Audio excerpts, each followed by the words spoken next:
Précédemment, créer un cabaret en pleine campagne normande, c'est le défi de Christophe Levaché et Philippe Ploton. C'est du non-stop.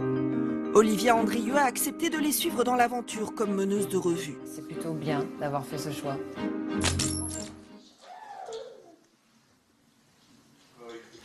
C'est l'heure d'aller au travail pour Olivia Andrieux.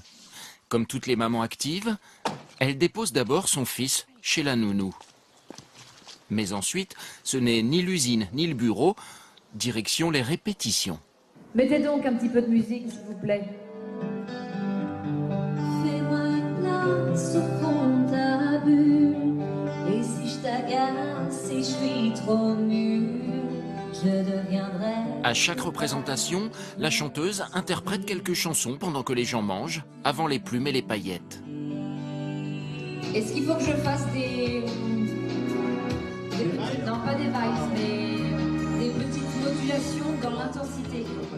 Christophe Levaché s'occupe de la sono. Alors ici, Christophe, ce sont des vrais micros, hein, pas de playback. Aucun playback. Je suis contre le playback. Le public souhaite voir quelqu'un chanter en live. En plus, il y a souvent des interventions. C'est important. Je veux dire, un chanteur, s'il désire s'exprimer pendant même une chanson, aller voir le public, parler avec eux, ou lever la salle, créer un peu d'ambiance. Si vous êtes en playback, vous ne pouvez pas le faire.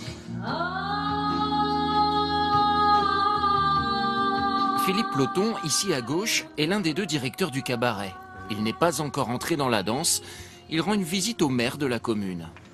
Nous, on trouve en milieu rural qu'on a encore le droit de vivre et on veut continuer à vivre, à ne pas être une réserve de sauvages. La municipalité loue sa salle polyvalente au cabaret. Ça fait entrer environ 20 000 € par an dans les caisses du village. On travaille de toute façon conjointement et en permanence, jour après jour. On reste en contact en permanence. Ça donne de l'emploi quand même sur le territoire. Et de nouveaux habitants. Et de nouveaux habitants, bien entendu, oui. Il est temps de présenter les danseurs et les danseuses. Voici le loup Agnès et son sourire éternel. Ingrid, quelle élégance. Au cercle derrière la contorsion, Émilie.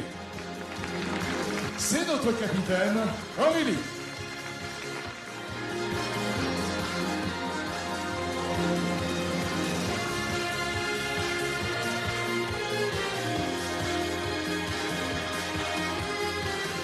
Elles habitent à Paris. Alors, chaque fin de semaine, elles se donnent rendez-vous pour faire la route ensemble jusqu'au Melrose Cabaret. Je vais m'aider sur les prénoms. Hello. Ça va? Coucou les copains. Tout le monde est à l'heure, vous êtes terrible. Ça va bien? Et toi? Ouais, la bien. semaine, ça a été? Lui, c'est Laurent Adonner, leur producteur. Là, on va juste faire une répète, un petit filage rapide. On va surtout répéter le final. Tout le monde est tout le temps à l'heure, oui, ça c'est vrai. Plus ou moins 5 minutes, allez, mais c'est... Voilà. Ça peut arriver, des fois il y a des bouchons, des fois c'est les métros. Mais en général, ça va, on a une bonne équipe qui arrive à l'heure.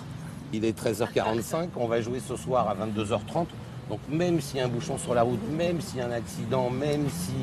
Allez, une crevaison, on sera de toute façon à l'heure sur scène et il n'y a pas de problème. Allez, on y va, on charge? On charge, allez, c'est parti. 2 heures de route et il faudra se préparer pour la représentation. De leur côté, Philippe Ploton et Christophe Levaché vont se retrousser les manches pour mettre en place tout le décor. Et vous le verrez, ce n'est pas une mince affaire.